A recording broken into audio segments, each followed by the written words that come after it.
Fellas, week 3 in the books. We're already 3 weeks into this beautiful, lovely season of ours.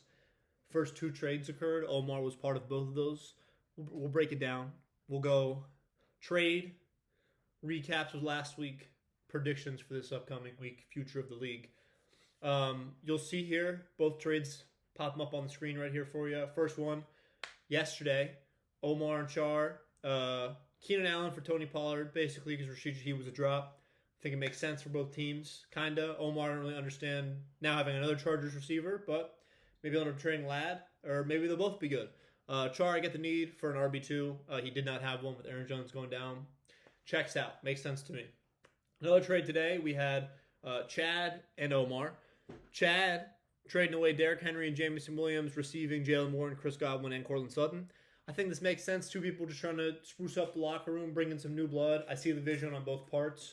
I like it. I like both trades here, and I hope everyone wins all their matchups this week, except for Char, because I'm playing him, obviously. But all in all, just happy to see that notification of a trade come through. Brings a smile to my face for sure. So thank you both for, staying active. I love it. I love it as always.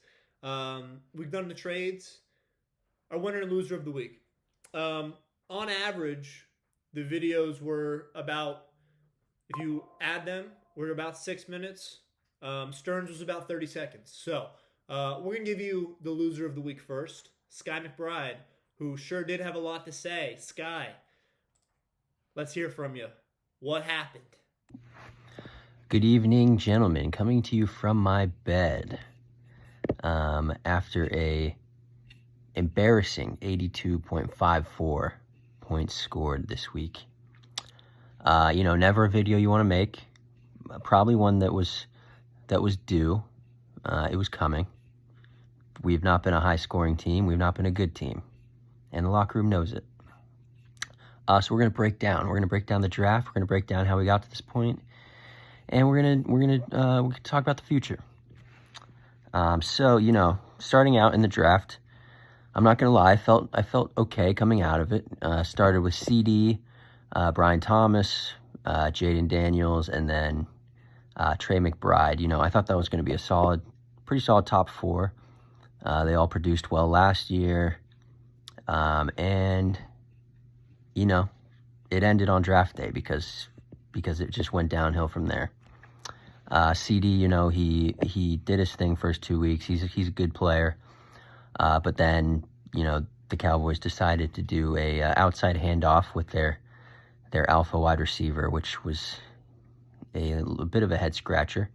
And now he's going to be out a couple weeks, so that's not great for a 0-3 fantasy team, for sure. Brian Thomas Jr., good year last year. And then suddenly he's afraid of catching the football, so that's not good. That's not helping. And yeah, he looks terrible. Jaden, of course, injured. They might even bench him next year, or sit him next week too. But whatever. Hope he's healthy. Hope he comes back, and the commies are just competitive outside of this whole fantasy realm. And then Trey McBride's been great. He's a dog. I love Trey. We went with a 0 running back strategy, to the fullest extent, and that did not pay off whatsoever. I drafted a couple guys that were supposed to be in line and, getting some carries, getting some points. So I thought I'd be okay, was not okay. Tyrone Tracy, he was the lead Giants back for like a game and a half. RJ Harvey was the talk of the offseason. He's done nothing besides, holding J.K. Dobbins' fucking water bottle on the bench. We had Jerome Ford, supposed to get the bell cow of the carries week 1. He got like 4 carries, so that one hurt. And then, just the gadget guys. The gadget guys have been letting me down. Jerry Jeudy had a big year last year, like 1,300 yards, a couple tutties. And, I thought he'd be decent this year, given that they were most likely going to be in negative game scripts pretty much every game. But Joe Flacco apparently just does not like him, which is unfortunate as well. Calvin Ridley, Cam Ward, he's taken a lot of sacks, and he just doesn't look great so far, so we'll see what happens there. And then my golden child, Deebo Samuel, he's actually been pretty decent. It looks like he's got a good connection with Jaden, so hopefully that continues, but we'll see. And then Quinshawn. Quinshawn seems to be a good pickup. He was running hard out there. So hopefully he avoids a season-ending injury, but, it might be coming. And then Alvin. Alvin's just stuck with fucking horrible Spencer Rattler, who I hate with a passion. So he's going to be just a roller coaster. So I don't really know where we're going to go from here. Probably not up. It's probably going to get a lot worse before it gets better. And I'd hate to write myself off, but I would say playoffs at this point are probably a long shot. So hopefully we'll just spoil some seasons and, steal some people off waivers, annoy people. Shout out my boy Chad. Welcome to the league. Chad's actually projected to win right now. We'll see what happens with this game, but I am training for my beer mile so that I will be ready when the time comes, if that day comes, and it's looking like it's going to come. So I will see you all when I see you. I will probably be doing more of these videos. We will see, but love you all. Take care. God bless. Roll commies. A rough start to the year, as it normally is for Sky in our league. Not to pile on insult to injury, Sky, but did a little digging on our league history here. Your average finishing position is 6th place. You've made the playoffs 2 times in 2023 and 2024. First 2 years you did not make the playoffs.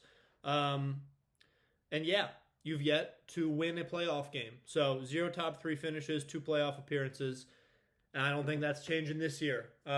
Something about this league, you do better in all your other leagues, so maybe just the big leagues are a little tough. Speaking of a big-time player in a big-time league, Stern, what went right? Would love to hear from you. Let's go. It's going. Hello, everyone.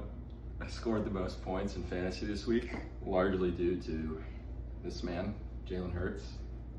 Shout out to Sami. We also had big performances from the Vikings defense and Amon-Ra St. Brown. Thank you. Good night. Beautifully spoken. I love the Birds jersey just for this special occasion. Just a great video, Stern. But we'll get into all the other matchups. Stern, like I said, was the highest scorer this last week.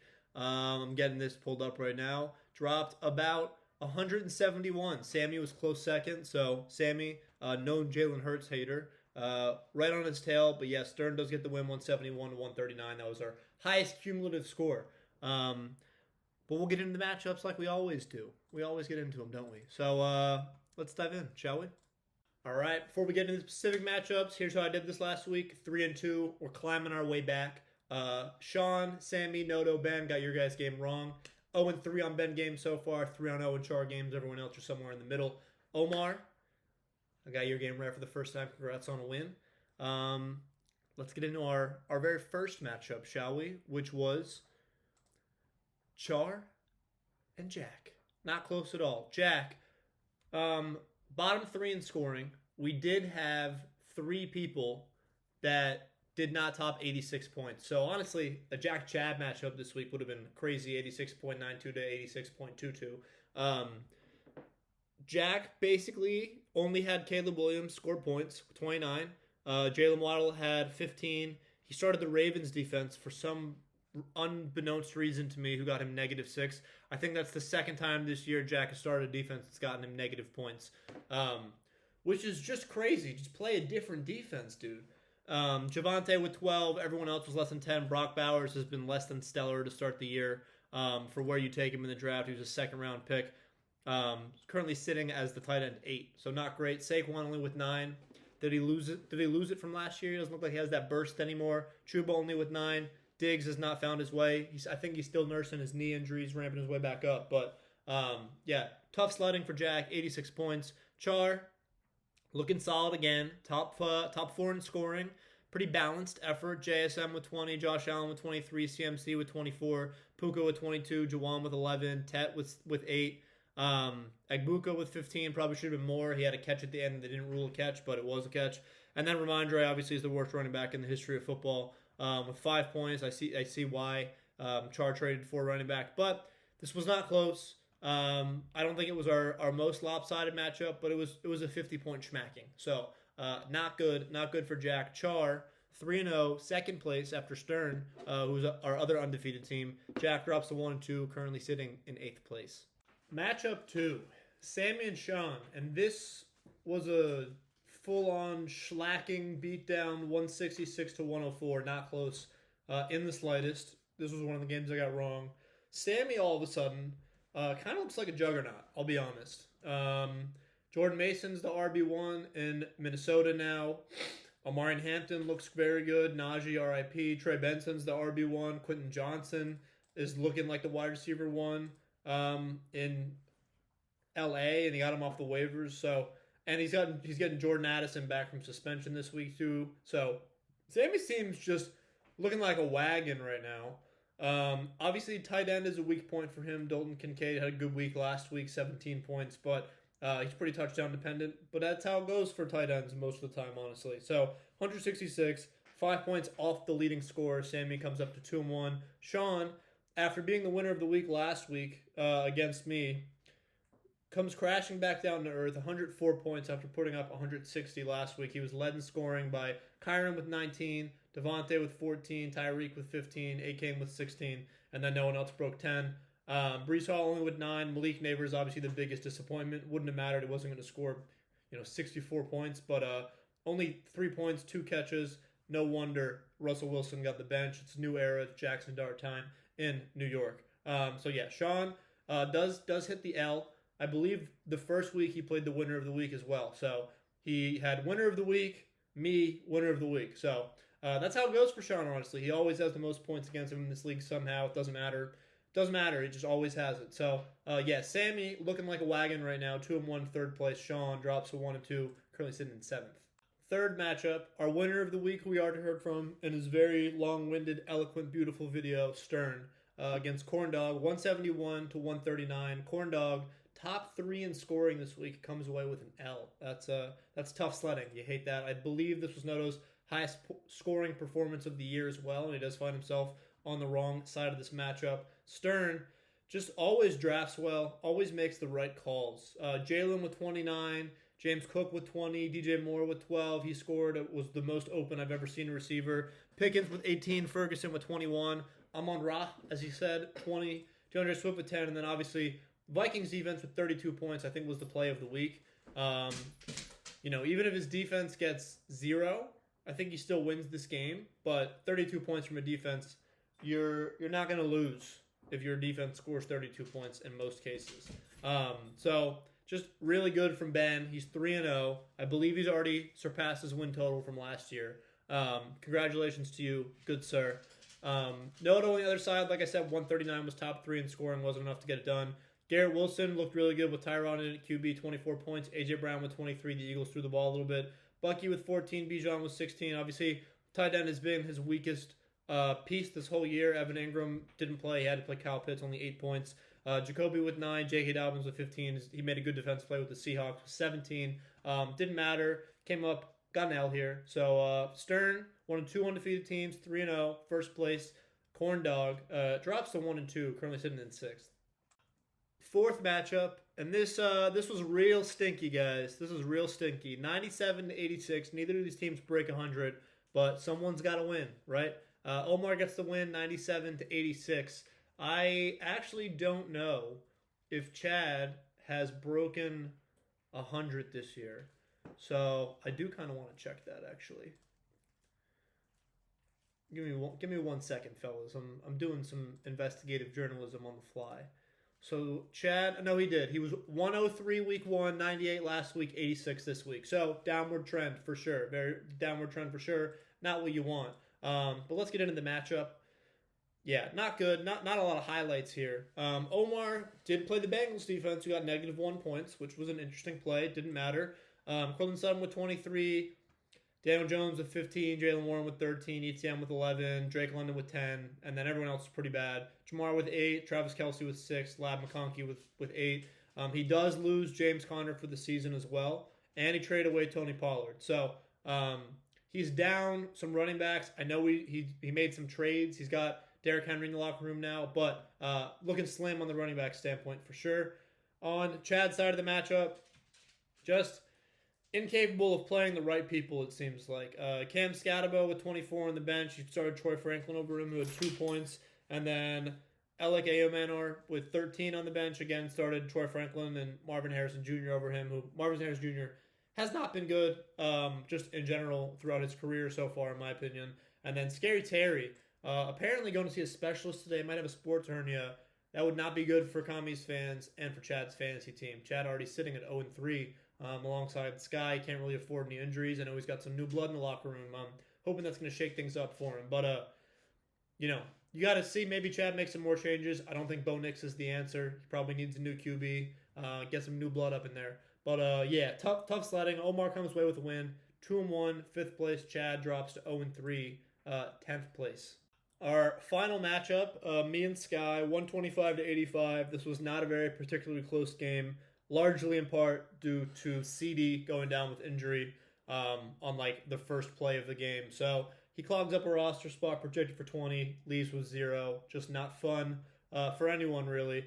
But he would have needed to score 43 for Sky to get the win. So in theory, it shouldn't have mattered. Well, we won't know, but in theory, it shouldn't have mattered. On my side of the matchup, I was led in scoring by Jonathan Taylor and Dave Montgomery, who ran all over the Ravens, whose defense is atrocious.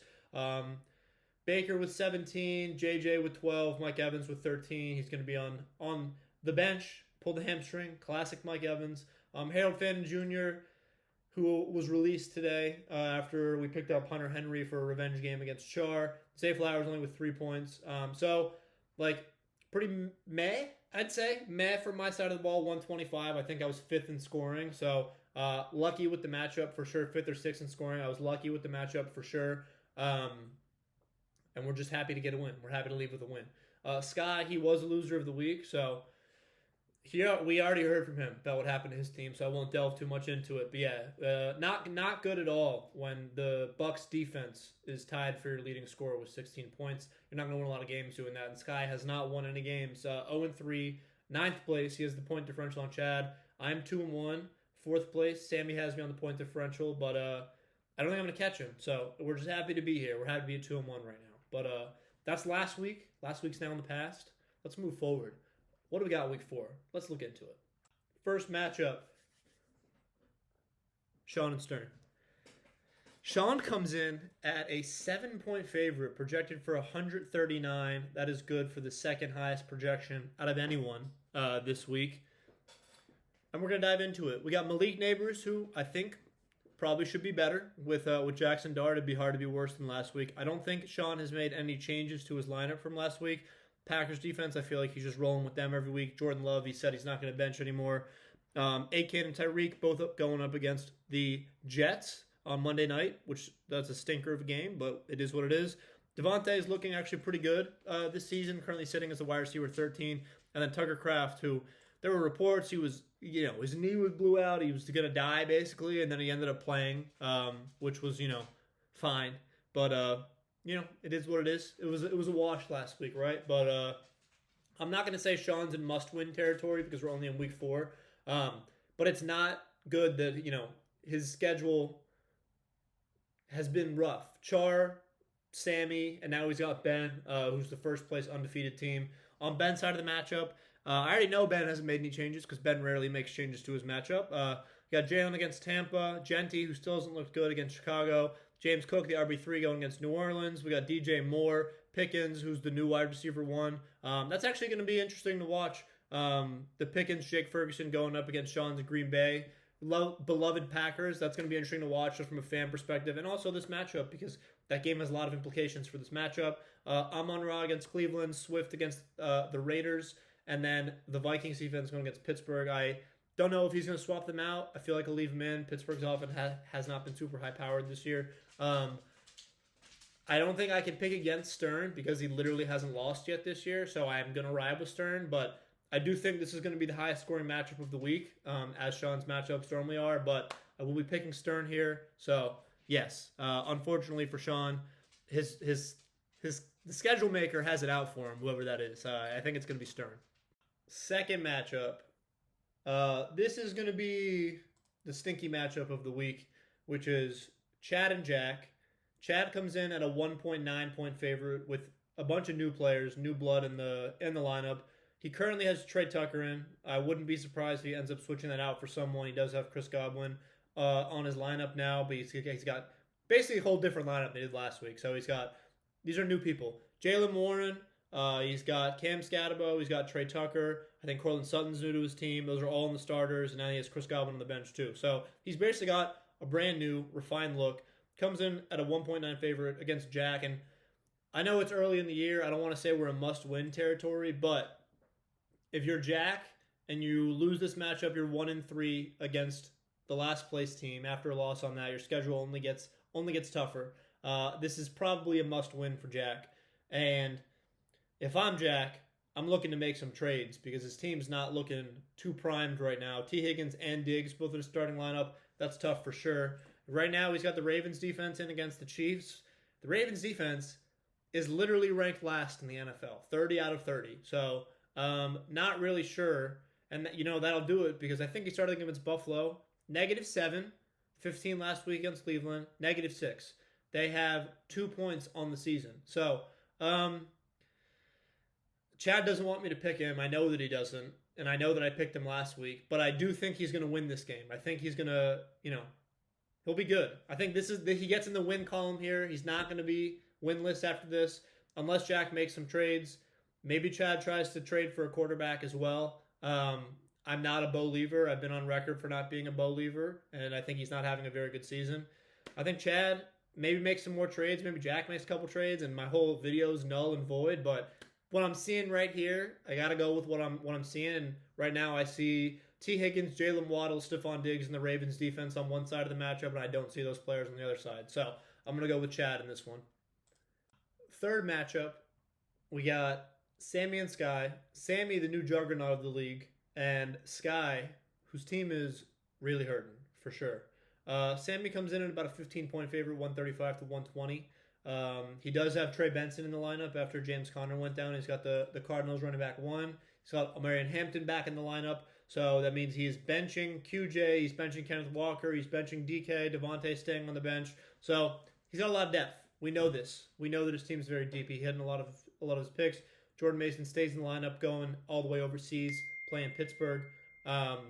Bills defense against New Orleans, that's a good play as well. Lamar against the Chiefs, he's the QB1 on the year.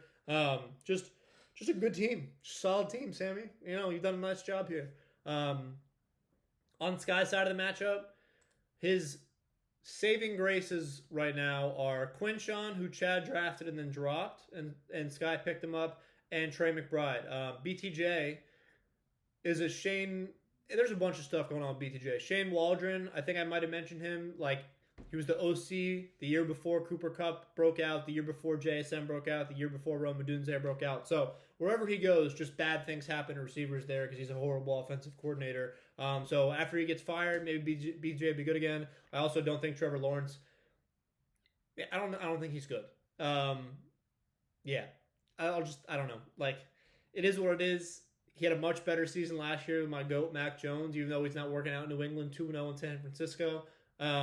But yeah, tough sledding here. Honestly, Fat Debo might get a little bit of a lift if Scary Terry has to hit IR. Obviously, we're not hoping for any injuries ever, but that would be a lift for Debo. The Lions defense against Cleveland's a good play. And I will say one thing: we give Sky a lot of crap. He does always play the waivers, and he always tries to pick good defenses each week. So he's giving it his all, and maybe he'll get a win soon. I don't think it'll be this week against Sami. I'm picking Sami if that's not clear. But one's going to fall. I feel one coming for him. Not this week, but soon. But yeah, it's going to be Sami this week.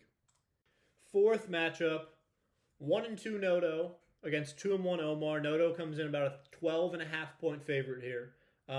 Obviously, his tight end room is the weakest part of his lineup. Kyle Pitts is in the starting right now. I don't know if he practiced today. I'm seeing a Q next to him. He was limited in practice with a little toe injury. So, not good. I don't think Noto wants to go back to Evan Ingram. Tough sledding for that for sure. And obviously Trevion Henderson has not panned out as a round 4 pick so far for anyone across any leagues. And I know this because I have him in another league.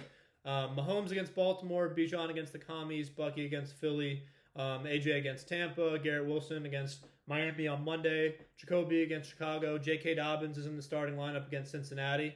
He's a few weeks away from getting Rashee Rice back, but if he starts off 1-5, 2-4, is it too little, too late? It's one of those types of things, and he waited for too long.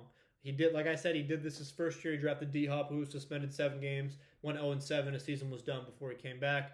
On Omar's side, a brand new team. Jamar has found his way back into the starting lineup after he was benched at the beginning of this week. Lab McConkey's still on the bench. Jameson Williams, his new player, is on the bench still, but I think that makes sense given his roster. He's got Daniel Dimes in at QB, ETN, his newfound Henry, Jamar, new player Keenan Allen, Kelsey, Drake London, Ricky P. And then the Broncos defense, who I should not have dropped last week. I thought I was big braining and getting the Patriots, and then I realized they were playing the Bengals. That was just not a good move on my end. But Omar seems to have benefited from my mistake, my blunder, so you're welcome, Omar. But Noto comes in as a 13-point favorite here. And I historically don't get Omar games right, but I do think Noto's going to take this one, even basically without playing with a tight end. But again, Omar's not really playing with a tight end either because he's got Kelsey in there, and Kelsey's pretty washed up and bad. So we're going to take Omar here, we're not going to take Omar here. We're going to take Noto here. We are not taking Omar. Let me say that one more time. Omar is probably not going to win this week, and I am decreeing it as such. We're taking Noto here. Would love to see Omar get in the win column, move up to 3-1 somehow, but I think both these teams are going to be 500 at the end of this week. Our last matchup, me and Char comes in at about a 20-point favorite here, and I have to say, I agree with that number. This is going to be an uphill battle for me this week. Chase Brown obviously has not looked great since week 1 with Burrow going down. I think last week probably was hopefully the worst it's going to get with how bad they just got smoked and they were just out of it for the entire game.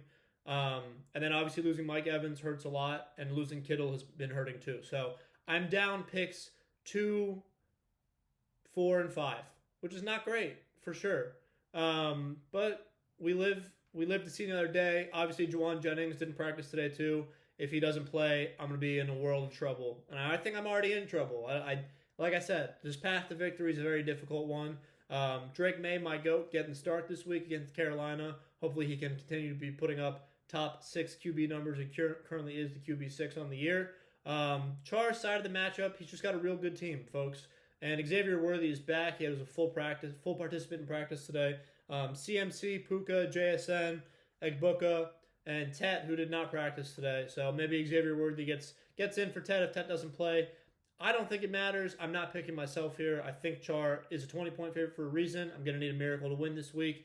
Hoping I get one, but I wouldn't be surprised if after the Cardinals-Seahawks game, I'm down 25 points after JSN catches 2 touchdowns, and the week's over for me already. We're going to hope that's not the case, but it is what it is, right? Char's got a good team. My team's pretty banged up right now. And that's kind of where it is. But all in all, this wraps up another beautiful week. I'd love to see all the trades come through. Would love to make one myself one day. But other than that, thanks for watching. I appreciate you all. And go Pats. Go Pats. And I hope Char doesn't beat me too bad this week.